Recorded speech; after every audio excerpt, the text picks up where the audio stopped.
ಸಾಧುಗಳ ರಹಸ್ಯಮಯ ಜೀವನ ಬಟ್ಟೆ ಧರಿಸದಿರಲು ಕಾರಣವೇನು? ಕುಂಭಮೇಳದ ಕಠಿಣ ರಥಗಳೇನು?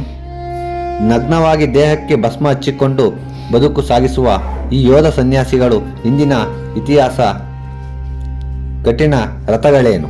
ಇದನ್ನೆಲ್ಲ ತಿಳ್ಕೊಳ್ಳೋದಕ್ಕಿಂತ ಮುಂಚೆ ಇನ್ನೂ ಯಾರು ಸಬ್ಸ್ಕ್ರೈಬ್ ಆಗಿಲ್ವೋ ದಯವಿಟ್ಟು ಸಬ್ಸ್ಕ್ರೈಬ್ ಆಗಿ ಅಂತ ಹೇಳ್ತಾ, ವೀಕ್ಷಕರೇ, ಈ ನಾಗಸಾಧುಗಳು ಹಿಮಾಲಯದ ದುರ್ಗಮ ಪ್ರದೇಶಗಳಲ್ಲಿ ಅಥವಾ ಕೇವಲ ಕುಂಭಮೇಳದ ಸಮಯದಲ್ಲಿ ಮಾತ್ರ ಕಾಣಸಿಗುವ ಬಟ್ಟೆಗಳಿಲ್ಲದೆ ದೇಹಕ್ಕೆಲ್ಲ ಭಸ್ಮ ಹಚ್ಚಿಕೊಂಡು ಕೈಯಲ್ಲಿ ತ್ರಿಶೂಲ ಹಿಡಿದು ನಡೆಯುವ ಈ ಸನ್ಯಾಸಿಗಳೇ ನಾಗಸಾಧುಗಳು.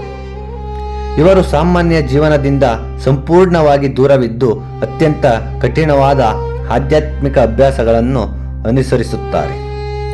ಇವರು ಕೇವಲ ಸನ್ಯಾಸಿಗಳಲ್ಲ, ಇವರು ಶೈವ ಸಂಪ್ರದಾಯದ ಶಕ್ತಿಶಾಲಿ ಯೋಧರು. ವೀಕ್ಷಕರೇ, ನಾಗಸಾಧುಗಳ ಸಂಪ್ರದಾಯವು ಸಾವಿರಾರು ವರ್ಷಗಳಷ್ಟು ಹಳೆಯದು. ಇವರು ಶಿವನ ನೇರ ಅನುಯಾಯಿಗಳೆಂದೇ ನಂಬಲಾಗುತ್ತದೆ. ಆದರೆ ಇವರು ಸಂಘಟಿತ ರೂಪವನ್ನು 8ನೇ ಶತಮಾನದಲ್ಲಿ ಆದಿ ಶಂಕರಾಚಾರ್ಯರು ಸ್ಥಾಪಿಸಿದ್ದರು. ಅಂದಿನ ಕಾಲದಲ್ಲಿ ಧರ್ಮವನ್ನು ರಕ್ಷಿಸಲು ಶಂಕರಾಚಾರ್ಯರು ಸಶಸ್ತ್ರ ಸನ್ಯಾಸಿಗಳ ಗುಂಪುಗಳನ್ನು ರಚಿಸಿದ್ದರು. ಇವರನ್ನೇ ದಶನಾಮಿ ಸಂಪ್ರದಾಯದ ಅಖಾಡಗಳು ಎಂದು ಕರೆಯಲಾಗುತ್ತದೆ.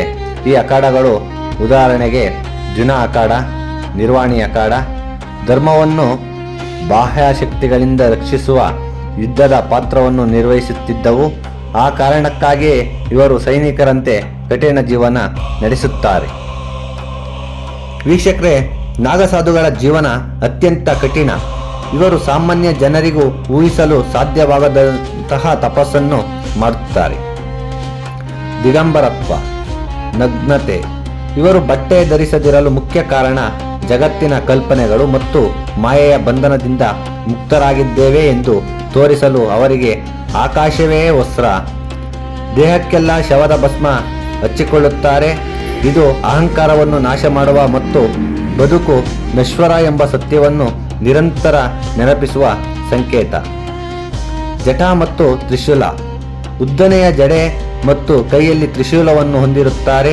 ತ್ರಿಶೂಲವು ಸತ್ಯ, ಜ್ಞಾನ ಮತ್ತು ಭಕ್ತಿಯ ಸಂಕೇತವಾಗಿದೆ. ನಿರಂತರ ಮೌನ. ಕೆಲವರು ವರ್ಷಾನುಗಟ್ಟಲೆ ಮೌನ ವ್ರತವನ್ನು ಆಚರಿಸುತ್ತಾರೆ. ಇನ್ನು ಕೆಲವರು ಪಂಚದೋಣಿ ತಪಸ್ಸು, 5 ಬೆಂಕಿಗಳ ನಡುವೆ ಕುಳಿತು ಮಾಡುವಂತಹ ಧ್ಯಾನ ನಂತಹ ಅತ್ಯಂತ ಕಠಿಣ ವ್ರತಗಳನ್ನು ಸಹ ಆಚರಿಸುತ್ತಾರೆ. ನಾಗಸಾಧುಗಳು ಸಾರ್ವಜನಿಕವಾಗಿ ಕಾಣಿಸಿಕೊಳ್ಳುವುದು ಬಲು ಅಪರೂಪ. ಆದರೆ ಮುಖ್ಯವಾಗಿ ಕುಂಭಮೇಳದಲ್ಲಿ ಮಾತ್ರ. ಕುಂಭಮೇಳದ ಅತ್ಯಂತ ಪವಿತ್ರ ಕಾರ್ಯವೇ ಶಾಹಿ ಸ್ನಾನ. ಯಾವುದೇ ನಾಗಸಾಧುಗಳು ಕುಂಭಮೇಳದ ಸಮಯದಲ್ಲಿ ಸ್ನಾನ ಮಾಡುವ ಮೊದಲು ಬೇರೆ ಯಾರೂ ಸ್ನಾನ ಮಾಡುವಂತಿಲ್ಲ.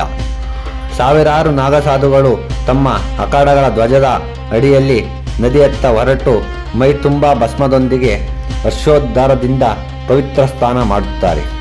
ಇದು ಕಲಿಯುಗದಲ್ಲಿ ಧರ್ಮವು ಗೆಲ್ಲುವ ಮತ್ತು ಸಾರ್ವಜನಿಕರಿಗೆ ಅವರ ಶಕ್ತಿಯನ್ನು ಪ್ರದರ್ಶಿಸುವ ಒಂದು ಸಂಕೇತ.